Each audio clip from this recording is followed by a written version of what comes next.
नमस्कार मित्रांनो, मन धागा धागा जोडते नवा या मालिकेच्या आजच्या भागात आपण बघणार आहोत की सार्थक शकूला म्हणतो, चल शकू आपण आनंदीला परत घेऊन येऊया. तर लगेच शकू म्हणते, नाही सार्थक सर, माझी आनंदीताई खूपच स्वाभिमानी मुलगी आहे. तिचा एवढा अपमान झाल्यानंतर ती परत इथे येणार नाही. जे झालंय ना ते फारच चुकीचं झालेलं आहे आणि जिथे माझी ताई नाही तिथे मीही नोकरी करणार नाही, त्यामुळे मी चालले, असे म्हणत शकू रागानेच तिथून निघून जाते. तर सार्थक म्हणतो, बेनारे, हे सर्व जे काही घडले आहे ना ते खूपच चुकीचं आहे, त्यामुळे मला आईला जाब विचारावाच लागेल. तर लगेच रेश्मा म्हणते, थांब सार्थक, तू सुद्धा मम्मा काहीच विचारणार नाही. तर लगेच रेश्मा म्हणते, ही दीड दमडीची शकू मला सुनावून गेली. तर इकडे आनंदी रडतच घरी येत असते, तर मनोज टेबलवर पेपर वाचत असतो. तर आनंदी आतमध्ये येते. तर मनोज म्हणतो, काय ग, हे सर्व सामान घेऊन का आलीस तू? नोकरीवरून काढून तर टाकलं नाही ना तुला? तर लगेच आनंदी रडत असते, ती काहीही बोलत नाही. तर लगेच मनोजला कळते की हिला नोकरीवरून काढलेलं आहे.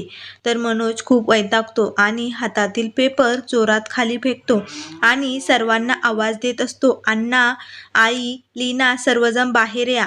तर अण्णा म्हणतात, काय झालं मनोज? तर लगेच मनोज म्हणतो, बघा तुमच्या मुलीचे प्रताप बघा, तिला नोकरीवरून काढलंय. तर लगेच अण्णा आनंदीकडे बघतात. तर आनंदी ही मान डोलावते. तर लगेच मालती म्हणते, देवा, हे सर्व एका क्षणात काय झालंय? होत्याचं नव्हतं होऊन बसलंय. आधी लग्न मोडलं, आता नोकरीही गेली, आता काय करायचं? तर मनोज म्हणतो, हे असं घडणारच होतं. त्यांच्याबरोबर लग्न मोडलं तिने, मंडप सोडून निघून गेली, त्यांना खूप काही बोलली, मग ते असंच करणार ना हिच्याबरोबर, आणि आता मलाच भोगावं लागेल, ही ब्याद मला सांभाळावी लागेल. आता हे अण्णांना ऐकवत नाही. तर लगेच अण्णा मनोजच्या एक कानाखाली मारतात. तर हे पाहून सर्वांना खूपच मोठा धक्का बसतो. तर मनोजही धक्क्याने अण्णांकडे बघत असतो. तर अण्णा म्हणतात, तुला अशी बोलायची हिंमत कशी झाली? परत मी आनंदीविषयी असं काही ऐकून घेणार नाही. तर आनंदी म्हणते, अण्णा, तुम्हाला माझी शपथ आहे, प्लीज दादाला मारू नका. तर लगेच अण्णा म्हणतात, बघ आनंदी, तो कसा बोलतोय तुझ्याबद्दल. तर लगेच मालती म्हणते, अहो तुम्ही काय करताय? तर अण्णा वैतागून म्हणतात, मालती, तू काही बोलूच नको, हे सर्व तुझ्यामुळे झालेले आहे. तर लगेच मनोजला म्हणतात, काय म्हणालास तू? ब्याद म्हणालास तू? नाही, माझी मुलगी ब्याद नाही आणि कुणावर ओझत बिलकुल नाही. तू असा बोललाच कसा? अरे, मुके जनावरेही एकमेकांचं पोट भरण्यासाठी काहीतरी धडपड करत असतात. तू तर माणूस आहे आणि तो पण तिचा पाठीला पाठ लावणारा भाऊ, आणि तू असा विचार करतो तिच्याबद्दल? काहीही समजावण्याच्या पलीकडे गेलेला आहात तुम्ही सर्व लोक. ठीक आहे, तुम्हाला एवढा त्रास होतोय ना तिचा, तर मी तिला घेऊन दूर कुठेतरी निघून जातो, तुम्ही सुखासमाधानाने इथे राहा. तर मालती म्हणते, अहो तुम्ही एवढा टोकाचा निर्णय का घेता? तो रागात बोलला. तर लगेच अण्णा म्हणतात, हो का, रागात तो जेवतानी माती खातो का? तर लगेच मनोज म्हणतो, हो, मारा, मलाच मारा. आणि वैतागून म्हणतो, अण्णा, हिच्यामुळे उद्या माझी नोकरी निघून जाईल, तेव्हा कळेल तुम्हाला, मग आपण आपले पोटं कसे भरायची ते बघा. त्यामुळे सांगतो, जोपर्यंत ही या घरात आहे तोपर्यंत काहीच चांगलं होणार नाही. व लगेच तिथून निघून जातो. तर इकडे सार्थक धावतच घरी येतो आणि सुधाला विचारतो, तू आनंदीला नोकरीवरून काढून टाकलंय का? तर लगेच सुधा म्हणते, हो. तर सार्थक म्हणतो, अगं पण तिने काय केलं? या सगळ्यात तिची काय चूक आहे? तर लगेच सुधा म्हणते, एवढं सगळं होऊनही तुला तिची काहीही चूक दिसत नाही? सगळ्यात महत्त्वाचं म्हणजे ती डिवोर्सी असून सुद्धा तिने तुझ्यावर प्रेम केलंय आणि आमच्यापासून तुला तोडण्याचा प्रयत्न केला आहे. तर लगेच सार्थक म्हणतो, ती डिवोर्सी आहे म्हणून तिला जगात जगूनच देणार नाही का तुम्ही? आणि तसंही प्रेम तिने नाही केलं, मी केलंय तिच्यावर, त्यामुळे तिची यात काहीही चूक नाही.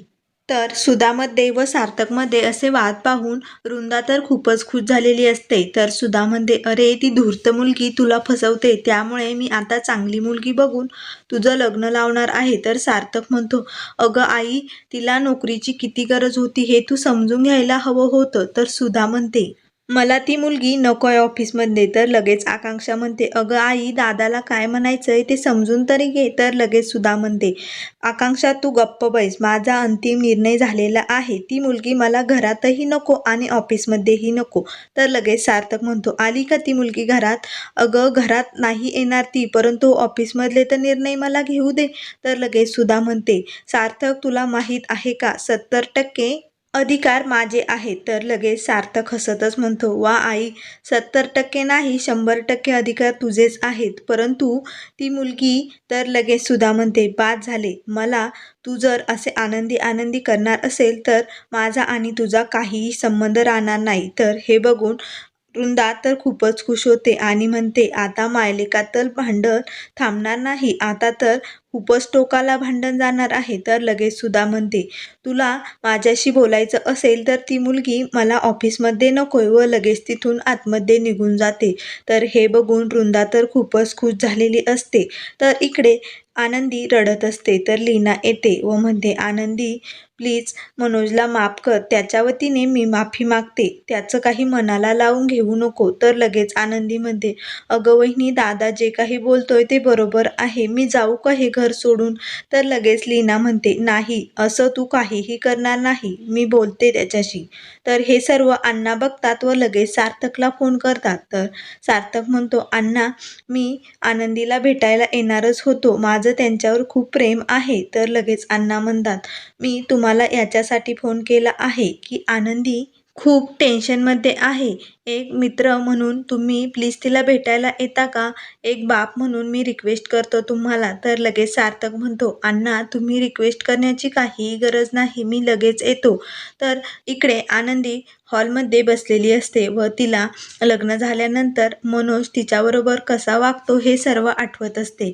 तर तेवढ्यात बाहेर दरवाजात सार्थक आलेला असतो. तर सार्थक दरवाजा ठोठावतो. तर लगेच आनंदी दरवाजा उघडायला जाते.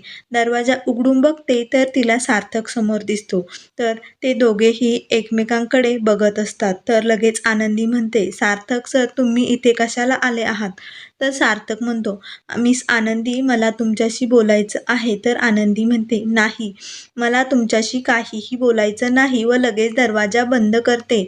तर सार्थक म्हणतो, प्लीज आनंदी, दरवाजा उघडा, मला बोलायचं आहे तुमच्याबरोबर. परंतु आनंदी म्हणते, नाही, मी दरवाजा उघडणार नाही, प्लीज तुम्ही इथून जा. त्यावर सार्थक म्हणतो, नाही, जोपर्यंत तुम्ही दरवाजा उघडत नाही तोपर्यंत मी इथून कुठेही जाणार नाही.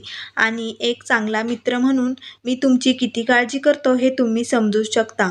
त्यामुळे दरवाजा उघडा. तर तेवढ्यात अण्णा येतात व अण्णा म्हणतात, अगं आनंदी, असं काय करते? मीच बोलावलंय त्यांना, उघड दरवाजा. तर आनंदी म्हणते, अण्णा, असं का केलं तुम्ही? कशाला बोलवलं त्यांना? मला नाही बोलायचंय त्यांच्याबरोबर, त्यामुळे मी उघडणार नाही दरवाजा. तर बाहेरून सार्थक गयावया करत असतो. तर लगेच अण्णा दरवाजा उघडण्यात जातात. तर लगेच आनंदी म्हणते, थांबा अण्णा, तुम्हाला माझी शपथ आहे, तुम्ही दरवाजा उघडणार नाहीत.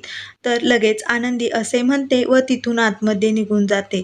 आनंदीने शपथ घातल्यामुळे अण्णांनाही दरवाजा उघडता येत नाही. तर सार्थक म्हणतो, आनंदी, तुम्ही स्वतःला काहीही त्रास करून घेऊ नका प्लीज. तर इकडे आदर्श सुधाला म्हणतो, अगं काकू, तू असं का वागते? सार्थकचं खरंच आनंदीवर खूप प्रेम आहे, त्यामुळे आपण त्या दोघांचं लग्न लावायला पाहिजे. तर हे ऐकून सुधाला खूपच राग येतो. तर लगेच सुधा म्हणते, आदर्श, तू मध्येही काहीही बोलायचं नाहीये. त्यावर लगेच वृंदा म्हणते, आदर्श, तू गप्प बैस.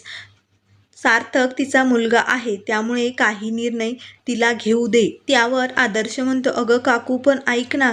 तर लगेच सुधा म्हणते, नाही, मला एक शब्दही ऐकायचा नाही, व लगेच तिथून रागाने आतमध्ये निघून जाते. तर वृंदाही आदर्शला खूप बोलते, तूही मध्ये पडू नको. तर लगेच त्या दोघी गेल्यानंतर लगेच आदर्श रेश्माला म्हणतो, रेश्मा, सार्थकचं खरंच आनंदीवर खूप प्रेम आहे, प्लीज तू सुधा काकूला समजावशील का? तर रेश्मा ही खूप नाटकं करते आणि म्हणते, ठीक आहे, मी समजवण्याचा प्रयत्न करते. आणि त्याचं हे बोलणं ऐकून रेश्मालाही खूप राग आलेला असतो. तर लगेच ती म्हणते, मी जाते काकूंना आणि समजावते. तर लगेच रेश्माही सुधाच्या रूममध्ये येते तर वृंदा ही सुधाजवळ बसलेली असते व तिला भडकवण्याचा प्रयत्न करत असते. तर लगेच रेश्मा तिथे येते व वृंदा म्हणते, बरं झालंस तू आली. मी सुधाला समजावतच होते. मी तिला सांगत होते त्या आनंदीने सार्थकला पूर्णपणे फसवलेलं आहे आणि ती आता काहीही करू शकते. त्यामुळे सुधा तुला सांगते, जग किती वाईट आहे. उद्या लोक खूप नावं ठेवतील आणि त्यामुळे आपल्याला लवकरात लवकर एखादी चांगली मुलगी बघून सार्थकचं लग्न लावून द्यावं लागेल. नाहीतर ती आनंदी घटस्फोटित मुलगी त्या सार्थकला घेऊन पळून जाईल आणि लग्न करेल. त्यामुळे लोक काय नावं ठेवतील हे तुला चांगलंच माहिती आहे. तर वृंदा असं बोलल्यानंतर लगेच सुधा ही तिच्या बोलण्यात गुंडाळली जाते व खूप घाबरून जाते. तिला काय करावं काहीही सुचत नाही. मात्र इकडे रेश्मा खूपच खुश झालेली असते कारण तिचा व वृंदाचा प्लॅन सक्सेसफुल होणार असतो. तर लगेच सुधा रेश्माकडे बघते आणि म्हणते, रेश्मा करशील का गं माझ्या सार्थक बरोबर लग्न? तर हे ऐकून रेश्मा तर खूपच खुश होते. तर मित्रांनो, पुढील भागात अंशुमन रॉकेलचा ड्रम घेऊन आनंदीच्या घरापुढे येतो आणि म्हणतो, आनंदी आता मी तुझ्या आयुष्याची राख रांगोळी करणार आहे व सर्वत्र रॉकेल पसरवतो आणि लगेच आग लावणार असतो. तर तेवढ्यात आनंदी आतमध्ये तिच्या आईला म्हणते, अगं आई, तुला कसला तरी वास येतोय का? खूपच वास येतोय मला.